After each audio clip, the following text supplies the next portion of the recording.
G20 जो है एक अंतर्राष्ट्रीय सहयोग मंच है कि आर्थिक सहयोग के मामले में G20 जो है एक बहुत बड़ा मंच है।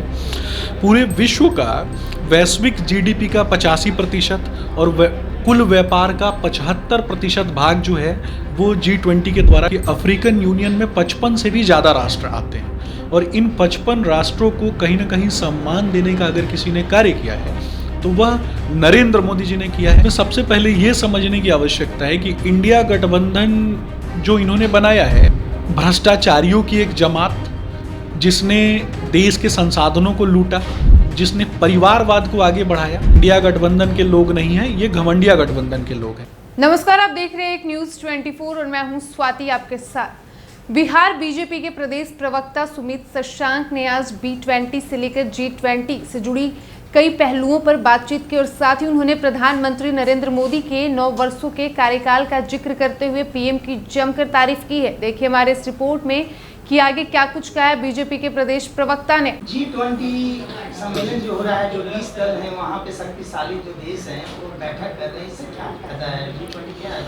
देखिए, ये समझने की आवश्यकता है, इसकी पृष्ठभूमि देखने की आवश्यकता है कि विश्व की आर्थिक तौर पर 20 सबसे बड़ी शक्तियों को एक साथ एक मंच पर एकत्रित करना और एक ही मुद्दे पर उन सबकी प्रतिबद्धता को बनाए रखना, ये सबसे महत्वपूर्ण मुद्दा है।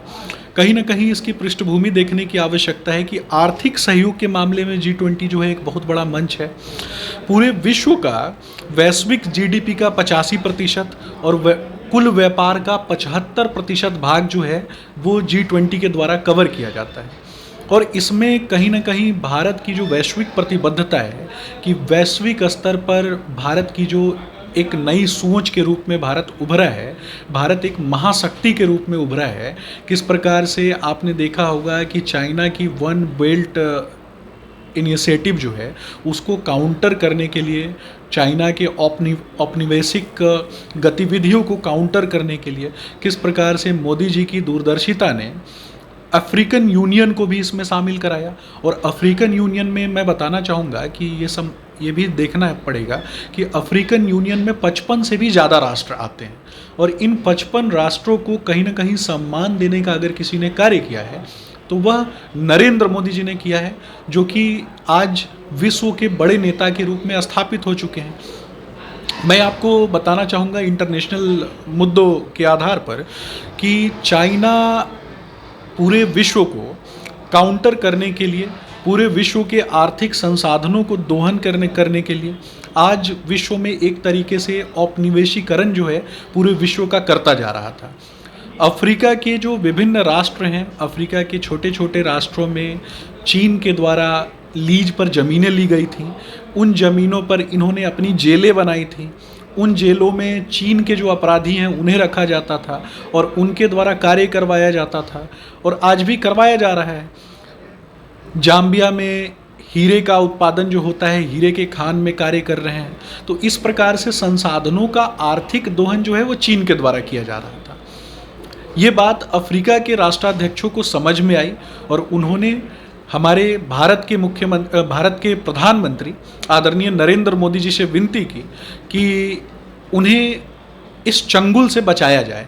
और इस चंगुल से बचाने के लिए मोदी जी ने उन्हें अफ्रीकन यूनियन को G20 का सदस्य बनाया। और एक तरफ से हम देखेंगे कि आज ये G20 जो है वो ये G21 के रूप में परिवर्तित हो चुका है। महागठबंधन के जितना भी नेता हैं वो साफ तौर से कह रहे हैं, इंडिया जब से बनी जब से कह रहे हैं कि जब पीएम मोदी दिल्ली जाते हैं, चाहे G20 का जिस तरह से जिक्र होता है वो खाली सिर्फ घूमने के लिए करते हैं। देखिए, हम एक बात बताएंगे, इसमें सबसे पहले ये समझने की आवश्यकता है कि इंडिया गठबंधन जो इन्होंने बनाया है और एक गठबंधन बना करके इन लोगों ने देश का नाम रख दिया है और एक तरीके से एक आवरण प्रदान करने का कोशिश किया है।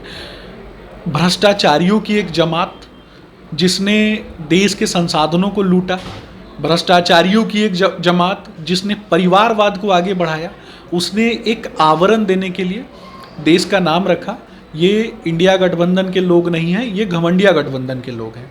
G20 की बात पर मैं पुनः आना चाहूँगा। मैं बताऊँगा कि G20 जो है एक अंतर्राष्ट्रीय सहयोग मंच है और आपने देखा होगा कि G20 के लोगों के माध्यम से आपने देखा होगा कि किस प्रकार से यह दिखाने का प्रयास किया गया है कि खिलता हुआ कमल और वसुधैव कुटुंबकम का प्रयोग किया गया है। तो वसुधैव कुटुंबकम का मतलब होता है one earth, one family, one future, यानी सबको साथ लेकर के चलना। महाउपनिषद के ये शब्द भारतीय लोकतंत्र को दर्शाते हैं। महाउपनिषद के ये शब्द विश्व के प्रति भारत की चेतना को दर्शाते हैं। आज कहीं ना कहीं ये जो सफल G20 है, इसके बाद हम भारत के लोग और भारत की जो जनता है, ये एक तरीके से इसका वैश्विक मंच पर जिस प्रकार से एक सफल आयोजन हुआ, वैश्विक मंच पर जिस प्रकार से भारत की जो प्रतिबद्धता जाहिर हुई, ये कहीं ना कहीं भारत के मस्तक को ऊपर उठाने वाला है। G20 की बैठक चलिए, प्रधानमंत्री किस किस मुद्दे के लिए भारत को फायदा होगा? देखिए, मैं आपको बताना चाहूँगा कि G20 में एक सबसे महत्वपूर्ण मुद्दा था रूस और यूक्रेन का युद्ध।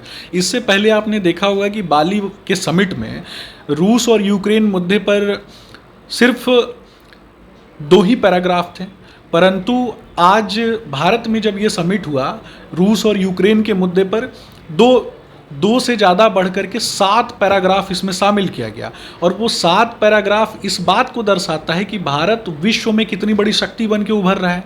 एक तरफ पूरा विश्व जो है वो 2 ध्रुव में बटा हुआ है, एक तरफ ग्लोबल साउथ तो दूसरी तरफ ग्लोबल नॉर्थ।